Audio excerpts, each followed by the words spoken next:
The Quran designates this narrative Ahsan al-Qasas, the best of stories.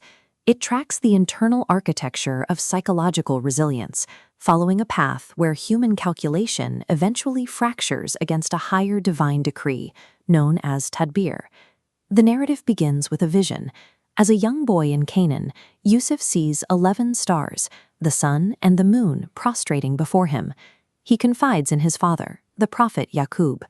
Recognizing the spiritual weight of this dream, Yaqub warns his son to keep it a strict secret. That warning stems from the dynamics within their own household.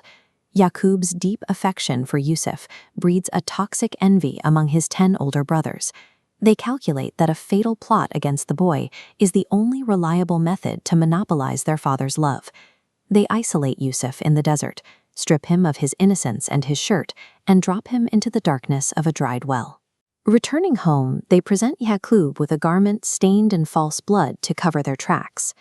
The brothers assume the bottom of a well in Canaan is the conclusion of Yusuf's legacy. In reality, their act of betrayal is the first mechanism in a design intended to elevate him. Found by a passing caravan, the beloved son is pulled from the well and immediately commodified. He is trafficked across the desert and sold for a meager handful of silver coins.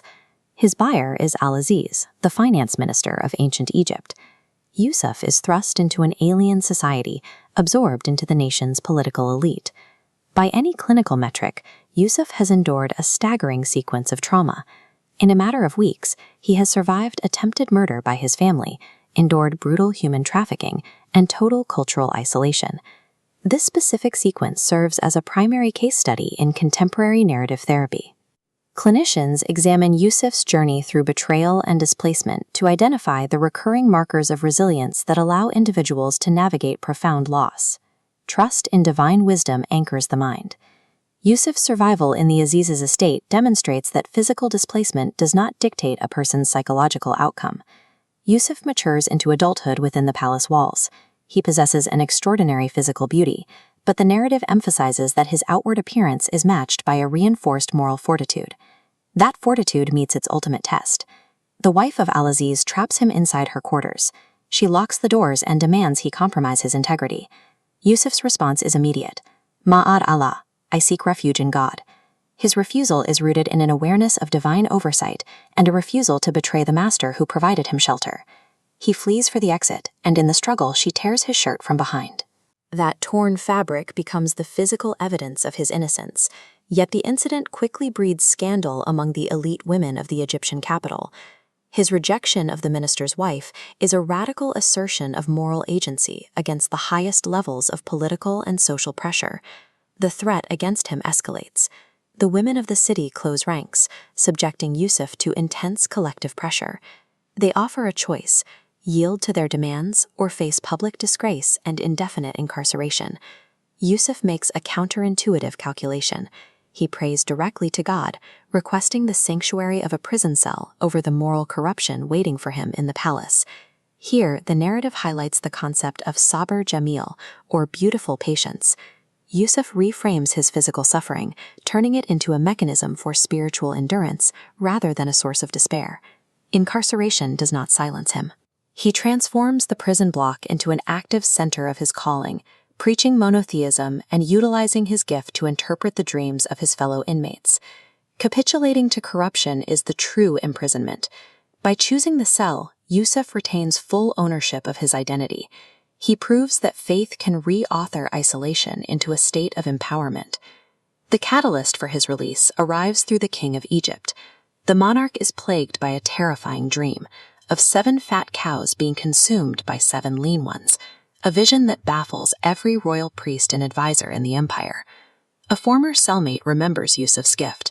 From his cell, Yusuf diagnoses a coming economic catastrophe, 7 years of abundance followed by 7 years of famine. He outlines a strategic rationing plan to save the nation. The king orders his release, but Yusuf refuses to step through the prison doors.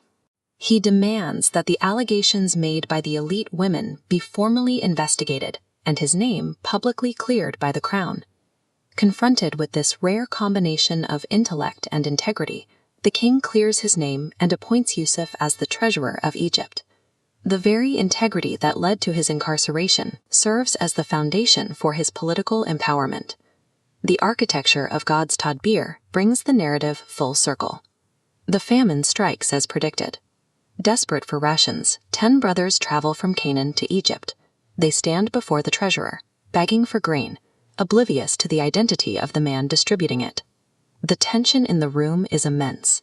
The men who dropped a boy into a well now stand impoverished and vulnerable before that same sibling, whose word can end their lives. Yusuf pulls back the curtain on his identity.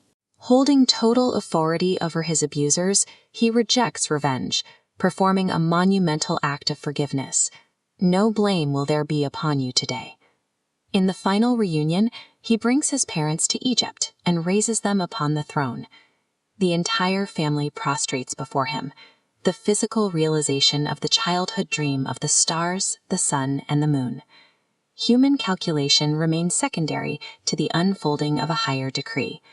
Yusuf's journey demonstrates that patience is a tool for navigating trauma, and that integrity maintained through the darkest of trials eventually dictates the resolution of a person's story.